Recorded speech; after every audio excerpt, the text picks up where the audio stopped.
पाकिस्तानी गोलाबारी से जम्मू कश्मीर के साथ साथ ज़िला पुंछ में बहुत बड़ा नुकसान हुआ है, जहां पर हमारी कीमती जानें ज़ाया हुई और वहाँ ही हमारे मासूम बच्चे भी शहीद हुए।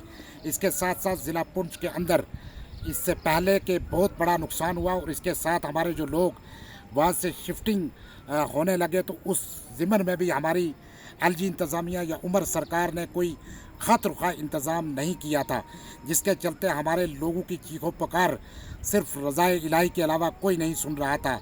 हर तरफ चीखों पुकार थी, गाड़ी वाला या कोई शिफ्ट देने वाला नहीं था।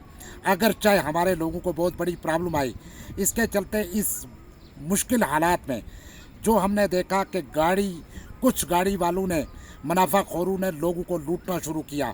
इसके साथ साथ जिन लोगों को अशिया ज़रूरिया, कुछ ज़मान वगैरह की ज़रूरत थी, उनको भी खूब चूना लगाया गया।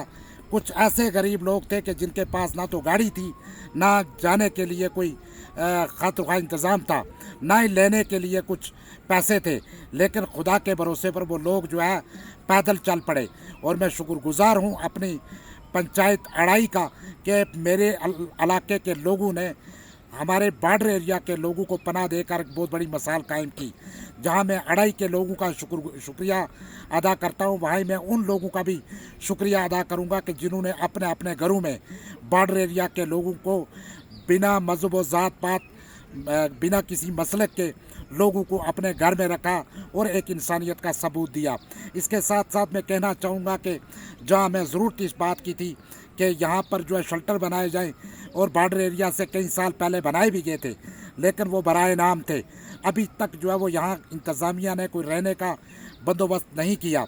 मैं इस वक्त एक तरह से मैं ये शुक्रिया अदा करूँगा ट्रंप का कि जिन्होंने दोनों मुल्कों के दरमियान अमन की बात कही है, और मुझे उम्मीद है कि हिंदुस्तान और पाकिस्तान अमन के रास्ते को आगे लेकर चलेंगे, जिससे कि हमारे गरीब लोगों को राहत मिलेगी। आपको पता है कि इस वक्त जंग की वजह से हमारे कई लोगों के घर उजड़ गए, कई लोग बेघर हो गए, कई लोगों को के बनाई हुई जायदाद जो है वो उजड़ गई। तो सिर्फ मैं ये इतना कहना चाहूँगा कि इस मुश्किल हालात में, इस मुश्किल तरीन हालात में हमारे लोगों के साथ जो इलाकाई लोगों ने किया, जहाँ सेफ मकाम थे वहाँ के लोगों ने जो जगह दी, वो काबिल मुबारक है। इसके साथ साथ मैं ये कहना चाहूँगा कि अभी हमारे ऑनरेबल चीफ मिनिस्टर का दौरा जो पुंछ में था, मुझे उम्मीद है कि जिन लोगों का नुकसान हुआ है उनके नुकसान की भरपाई, अगर चाहे चीफ मिनिस्टर साहब लेट आए, लेकिन मुझे उम्मीद है कि इन लोगों के साथ इंसाफ होगा।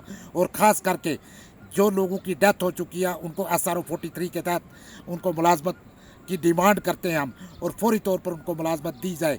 इसके साथ साथ इस जंग में जिन जिन परिवारों का बहुत बड़ा नुकसान हो, उनको माकूल मुआवजा उनके घर बना के दिए जाएँ। इसके साथ साथ मुझे दुख एक बात का है कि हमारे आलम दीन कारी इकबाल साहब शहीद हुए, और उनको गोदी मीडिया ने बहुत बड़ा उनको मिलिटेंट से जोड़कर, न जाने उनके ऊपर कितनी बड़ी न्यूज़ बनाकर आपने सुना होगा, एक मन गढ़ंत कहानी बनाकर सुनाई जो कि काबिल मज़म्मत है। और मैं चाहूँगा कि गोदी मीडिया जो है वो फसाद हिंदू मुस्लिम और सिख मुस्लिम के दरमियान बहुत बड़ा फैला रहा है। इतना ही नहीं कि गोला जो पाकिस्तान से आता है वो ये नहीं पूछता कि ये हिंदू है या मुस्लिम है या सिख है, लेकिन गोदी मीडिया ने पुंछ के हालात को ख़राब करने के लिए बार बार ये कहा कि गुरुद्वारे पे ऊपर गोला पड़ा ताकि सिख और मुसलमान की लड़ाई हो। गोले ने मुसलमान का भी नुकसान किया, हिंदू का भी किया। और मैं इस मौके पर शुक्रिया अदा करूंगा प्रदीप शर्मा जी का कि उन्होंने इंसानियत की मिसाल दी। और मैं ख़ास करके ज़िला इंतज़ामिया पुंछ से कहूँगा कि आप लोगों के ज़ख्मों पर मरहम लगाने की ज़रूरत है। और एलजी साहब से भी कहूँगा कि अब आप उमर और एलजी का जो हमें परेशानी आ रही है कि हम एक सरकार को माने या दूसरी को, ये सब चीज़ें हटाकर हमारे लोगों का तहफ़्फ़ुज़ यकीनी बनाएं। शुक्रिया।